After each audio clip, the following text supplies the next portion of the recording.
Bom, pessoal, agora a gente vai falar sobre triângulos. A classificação dos triângulos. O que é um triângulo? É o encontro de três semirretas. Três semirretas formam um triângulo, que é essa figura geométrica aqui. Então, a classificação dos triângulos são quanto aos lados, que ele pode ser equilátero, isósceles e escalenos, e quanto aos ângulos, que ele pode ser um triângulo, pode ser acutângulo, obtusângulo e retângulo. Então vamos aqui, ó, a classificação dos triângulos quanto aos lados. Então nós sabemos que um triângulo tem três lados formados por três semirretas, ok? Então aqui é uma semirreta, que é outra e aqui é outra. Então aqui nós temos a figura de um triângulo. Triângulo quer dizer que ele tem três ângulos, certo? Então vamos lá. É um triângulo equilátero, que é o primeiro aqui, ó. Então, nosso primeiro triângulo equilátero, como é que ele é? Qual é? Por quê? Qual é a classificação dele quanto aos lados? Ele é equilátero por quê? Porque ele possui três lados da mesma medida. Ele tem três lados iguais. Então, equi quer dizer igual, né? Equilátero, lados iguais. Então, três lados iguais, da mesma medida. Nós estamos falando de lados. Isósceles. Isósceles quer dizer dois lados iguais. Então, o nosso triângulo isósceles, a classificação dele, quanto ao lado, ele é isósceles quando ele tem dois lados da mesma medida. Três segmentos de reta, porém, dois segmentos desse triângulo, eles são da mesma medida. Eles são isósceles. E a nossa terceira classificação, quanto aos lados de um triângulo, ele pode ser um triângulo escaleno. O triângulo escaleno, ele possui ou ele não possui nenhum lado igual. Todos os lados deles são de medidas diferentes, nenhum mede a mesma medida. Então, três lados de medidas diferentes é o nosso triângulo escaleno. Agora, quanto aos ângulos, o que é ângulo mesmo? Ângulo é o encontro de dois vértices.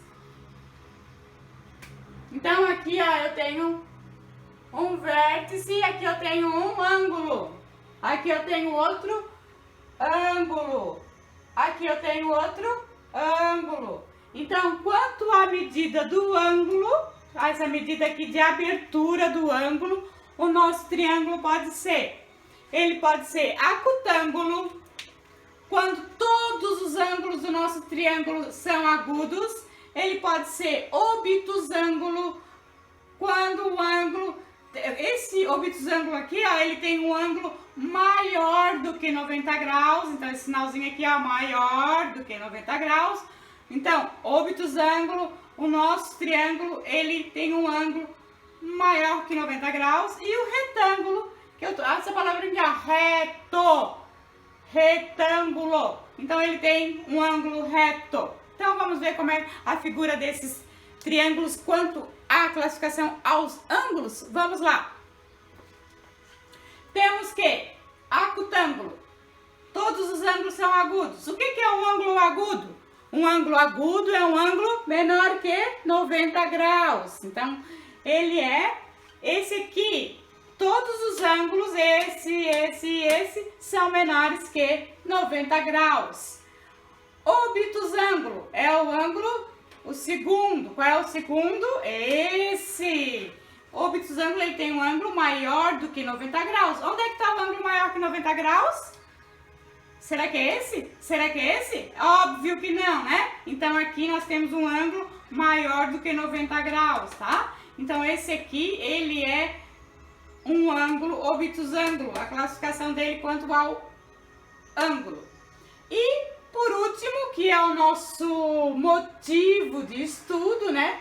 Que é o que a gente mais gosta de estudar, é o triângulo retângulo. O triângulo retângulo, ele é caracterizado por ter um ângulo reto. Um ângulo reto tem 90 graus, então o triângulo retângulo, ele tem sempre um ângulo reto de 90 graus e os outros dois ângulos dele são complementares. O que é ângulo complementar? A soma dos outros dois ângulos tem que dar 90 graus. Entenderam? Ângulo reto possui um ângulo. O triângulo retângulo, ele tem um ângulo reto e os dois ângulos têm que ser complementares. A soma desse com esse vai ter que dar 90. Por quê? 90 mais 90 é 180 e nós sabemos que uma das propriedades do triângulo é que todos os ângulos internos têm que dar 180 graus. Isso a gente vai ver na próxima aula. Beleza, pessoal? Próxima.